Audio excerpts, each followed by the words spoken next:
नमस्कार सभी को। जय हिंद, जय भारत। मैं आपका दोस्त एस के चौधरी आज आपके लिए एक बेहतरीन रणनीति लेके आया हूँ। यूपी होमगार्ड के जो एग्ज़ाम है उसके मात्र 60 दिन बचे हुए हैं। तो अपने जो स्टूडेंट है वो इस बात को लेकर चिंतित है कि सर हमें कुछ याद नहीं है, परीक्षा सिर पे आ रही है, अब हम क्या करें, हमें कुछ याद हो ही नहीं रहा है। तो इस समय उनको घबराने की कोई आवश्यकता नहीं है। ये जो उनके साथ में हो रहा है ये सभी के साथ में होता है, स्वाभाविक है। तो इस समय उनको किसी प्रकार की कोई टेंशन लेने की आवश्यकता नहीं है। ये समय उनके टाइम को मैनेज करने का है, एक स्मार्ट वर्क करने का है और एक सटीक और मजबूत रणनीति बनाकर पढ़ने का टाइम है। तो मैंने अपने जो 60 दिन की जो रणनीति है उसको एक विशेष बेहतरीन तरीके से बनाया है, जिसको आइए हम समझते हैं। देखिए, सबसे पहले हमारे को क्या करना है। अब ये जो अपनी जो रणनीति है ये ना केवल होमगार्ड भर्ती 2026 के लिए है, बल्कि किसी भी प्रकार की चाहे कोई भी कंपटीशन एग्जाम हो, सभी में अगर हम इसको फॉलो करते हुए अगर हम अपनी स्टडी करते हैं तो कम से कम टाइम में हम अपने टारगेट को अचीव कर सकते हैं। तो आइए देखिए, सबसे पहले हम क्या करेंगे कि जो जो कंपटीशन एग्जाम दे रहे हैं उसका सबसे पहले सिलेबस निकालेंगे। सिलेबस निकालने के बाद में हमारे को ये पता चलेगा कि सिलेबस में कौन कौन से टॉपिक हैं। रीजनिंग के कितने कितने रीजनिंग के पार्ट्स में कौन से टॉपिक है, जीके के पार्ट्स में कौन से टॉपिक है और मैथमेटिक्स में कितने टॉपिक हैं। इन सभी के बाद में हम ये करेंगे कि कौन से टॉपिक अपने स्ट्रॉन्ग है, कौन से टॉपिक अपने वीक हैं। जो अपने स्ट्रॉन्ग टॉपिक है जिसमें हमारे को लग रहा है कि इसमें मैं लगभग क्वेश्चन है उसको सही कर दूंगा एग्जाम में, तो उस पर ज़्यादा टाइम देने की आवश्यकता नहीं है। उसके बाद में जो अपने वीक टॉपिक है उन वीक टॉपिक को हम टाइम भी ज़्यादा देंगे और प्रैक्टिस भी ज़्यादा देंगे। उसके बाद में क्या करेंगे, बाद में अपने सिलेबस से हमारे को ये भी पता चलेगा कि कौन से पार्ट का वेटेज ज़्यादा है, कि मैथमेटिक्स का पार्ट वेटेज ज़्यादा है, जीके का पार्ट का वेटेज ज़्यादा है। तो जिसका वेटेज ज़्यादा होगा उसको टाइम और प्रैक्टिस हम ज़्यादा देंगे। इसके बाद में नेक्स्ट हम ये देखेंगे कि हमारे को बुक कौन सी पढ़नी चाहिए। देखिए, मार्केट में ढेरों सारी बुक है और कंटेंट है वो हम किसी भी जगह से ले सकते हैं। जैसे सोशल मीडिया पे भी कंटेंट पड़ा है, मार्केट में ढेर सारी बुकें आ रखी है, उन पे भी आपको कंटेंट मिल जाएगा।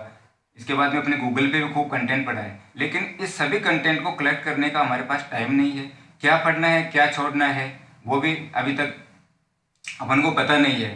तो इसमें सबसे पहले हम क्या करेंगे, तो हम कोई भी जो भी बुक प्रेजेंट में हम पढ़ रहे हैं उस बुक को हमें अगेन एंड अगेन पढ़ते रहना है। नहीं, किसी भी प्रकार की बुक में फंसने की कोई आवश्यकता नहीं है।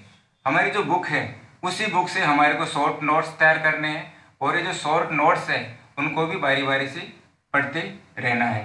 और जो बुक पढ़ते समय हमारे को एक बात ध्यान रखनी है कि हमारे को कोई लाइन ऐसी लगे या कोई ऐसा क्वेश्चन लगे कि ये आने वाली एग्जाम में मोस्ट हो सकता है या एग्जाम में आ सकता है, या जो पेपर सेटर का ये एक चॉइस का क्वेश्चन है या पैटर्न में यही आ रहा है, उस क्वेश्चन को हाईलाइट करते जाएंगे।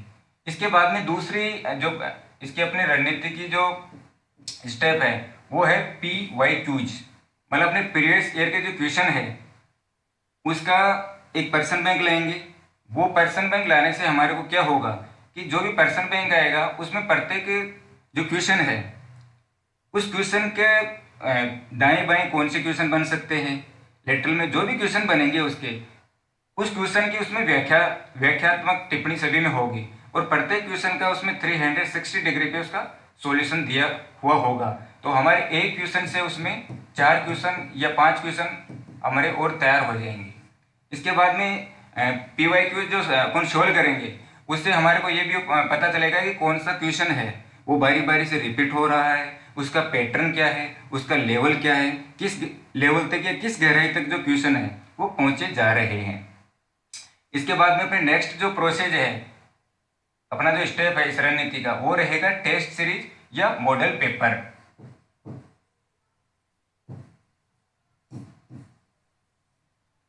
हम मोस्टली ये देखते हैं कि बच्चे एग्जाम देकर जब एग्जाम सेंटर से बाहर निकलते हैं तो वो आपस में बातें करते हैं कि मेरे को 5 क्वेश्चन आ रहे थे लेकिन मेरे कुछ क्वेश्चन है वो छूट गए, 2 क्वेश्चन छूट गए, 5 क्वेश्चन छूट गए। कुछ बच्चे ये कहते हैं कि मेरे को ए भरना था लेकिन मेरे गलती से बी भरा गया। कुछ बच्चे कहते हैं कि मैं एग्जाम हॉल में जाते ही घबरा गया, डर गया, मेरी हेजिटेशन हो गया। तो इन सभी प्रकार की जो समस्याएं हैं उनका सॉल्यूशन है अपने टेस्ट सीरीज या मॉडल पेपर। और अपन जो बारी बारी से जो गलतियां करते हैं उन गलतियां भी अपने टेस्ट सीरीज या मॉडल पेपर को सोल्व करने से बच जाएंगे। तो इसीलिए टेस्ट सीरीज और मॉडल पेपर है ये भी हमारे लिए कंपलसरी है। अगर हम टेस्ट सीरीज ज्वाइन करते हैं या मॉडल पेपर को अपन सोल्व आउट करते हैं तो हमारा जो क्वेश्चन और जो टाइमिंग के साथ में जो अनुपात है वो अपना प्रॉपर रहेगा, और क्वेश्चन को सोल्व करने की जो गति है वो भी हमारी बढ़ेगी, और किसी प्रकार का इसमें क्वेश्चन छूटने की संभावना भी नहीं रहेगी। हमारे को ए भर रहा किसी क्वेश्चन का अगर ए आंसर है तो उस पर ए पे ही आ जाएगा, उसकी प्रैक्टिस बन जाएगी। और जब हम पेपर ये टेस्ट सीरीज ज्वाइन करके अपन टेस्ट सीरीज को फॉलो करेंगे या अपने मॉडल पेपर को सोल्व जो भी करेंगे तो हमारे में एक कॉन्फिडेंस भी डेवलप होगा, जिससे कि हम परीक्षा हॉल में किसी प्रकार का कोई हेजिटेशन नहीं होगा। तो इसके बाद में फिर कुछ और बातें हैं जिनको भी हमारे को ध्यान रखना है। अगर इन बातों को अगर हम फॉलो नहीं करेंगे तो हमारी जो रणनीति है वो दरी की दरी रह सकती है। तो कुछ अदर बातें हैं जिनका भी हमारे को ध्यान रखना है। इसके साथ वो क्या है, जैसे अपने इस जो रणनीति बना के हम जो पढ़ रहे हैं, अपन को पढ़ना है इसको रोज है, रणनीति को रोज इसी को फॉलो करना है। अपने को तीनों जो स्टेप है उसको रोज फॉलो करते हुए अपने को पढ़ना है। तो इसमें जैसे सोशल मीडिया है, सोशल मीडिया पे अपने को ज़्यादा बिजी नहीं रहना है। सोशल मीडिया पे अपन इंस्टाग्राम वगैरह की रील स्क्रॉल करते रहते हैं, इसमें टाइम भी खराब होता है और अपनी आंखें भी खराब होती है। तो ये भी आपको कम से कम यूज करना है। इसके बाद में इस ड्यूरिंग जो अपन पढ़ने स्टडी करते हैं उस समय हमारे को प्रॉपर नींद लेनी चाहिए, संतुलित आहार भी लेना चाहिए। इसके बाद में अपने को मनोरंजन भी उसमें थोड़ा बहुत करना चाहिए, नहीं कि पढ़ रहे हैं तो पढ़ रहे हैं। इसके बाद में अपने आप को कुछ दिनों के लिए थोड़ा आइसोलेट भी रखना पड़ेगा, मतलब एक माइंड को कंस्ट्रक्ट करने के लिए। इसके बाद में हमारे जो टेक्निकल टीम के जो नंबर दे रखे हैं 9057925604, आप इन पे कॉल करके या इन नंबरों पे टेलीग्राम ज्वाइन करके आप फिर नोट्स भी प्राप्त कर सकते हो।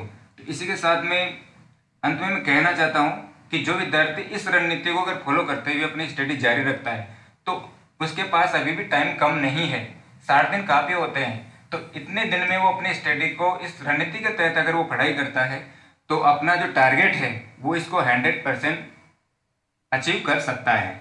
जय हिंद।